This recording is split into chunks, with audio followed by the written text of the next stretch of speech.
We are here with the new vlog. आज आपण आलो आहोत खोपटला. खोपटचा राजा गोविंदा पथक यांचं आज प्रॅक्टिस कशी होते आपण ते बघणार आहे. तर चला बघूया. खोपटचा राजा गोविंदा पथक हा आपल्या ठाण्यामधला एक गोविंदा पथक आहे. सो ह्या वर्षी 2024मध्ये ते लोक 9 थराचा प्रयत्न करणार आहेत. तर आता बघूया त्यांची प्रॅक्टिस 8 थरांची आणि बघूया ह्या वर्षी लोक 9 थर लावतात की नाही. आणि let's go to the practice. Let's go.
आपल्याला यावर्षी सर्व मुलांचा 397 मुलांचा आपण यावर्षी विमाचा कवच आपल्या तुमच्या माध्यमातून केलेला आहे. मानतो आणि मी दादाला सांगतो की 2 शब्द आपण टॉपला तुम्ही जा. आता मी आपल्याला तेच म्हणतो 2 वर्ष तुम्ही माझी हँडी पडली. 3 वर्ष यावेळेला तुमची टेमी नाक्याला पण हॅट्रिक आहे. तुम्हाला कमी आता एक बेस दाखवला जो तुम्ही ते काल परवामध्ये लावलात आणि तो बेस लावल्याच्या नंतर पाहिल्यानंतर मला असं वाटलं की ह्या वेळेला तुम्ही 9 थर लावा. मी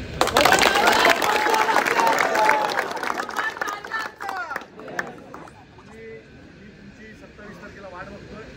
माझी खूप प्रामाणिक इच्छा आहे की ठाण्यातल्या एखाद्या गोविंदा पथकानं 9 थर लावावेत आणि ते 9 थर पहिले माझ्या इथे लागावेत अशी माझी मनापासून इच्छा आहे.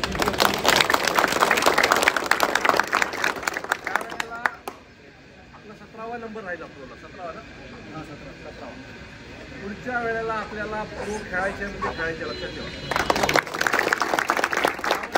ठाण्यासाठी दुःखद अशी गोष्ट होती की ठाण्याचा एकही गोविंदा पथक या ठाण्याने दहीहंडीचं ग्लोबल रूप देशाला दाखवलं त्या ठाण्याचा एकही गोविंदा पथक प्रोला नव्हता. माझी तुम्हाला सगळ्यांना कळकळीची विनंती आहे की पुढच्या वेळेला तुम्ही सगळे लवकर प्रॅक्टिस सुरू करा आणि पुढच्या प्रोमध्ये आपण क्वालिफाय झालंच पाहिजे. 27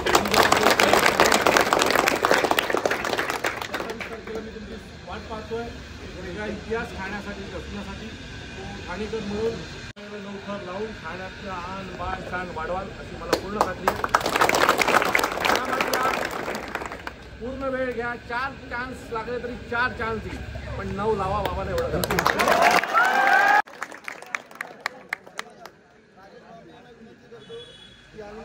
या ठिकाणी स्वागत करायचं.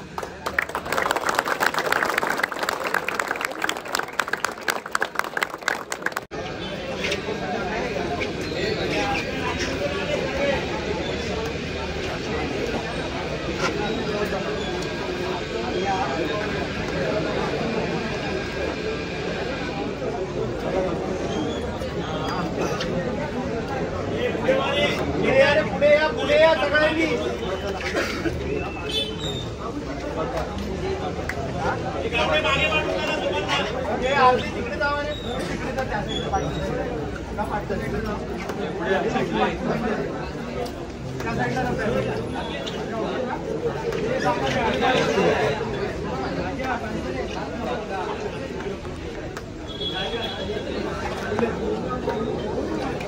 आवाज कमी करा रे.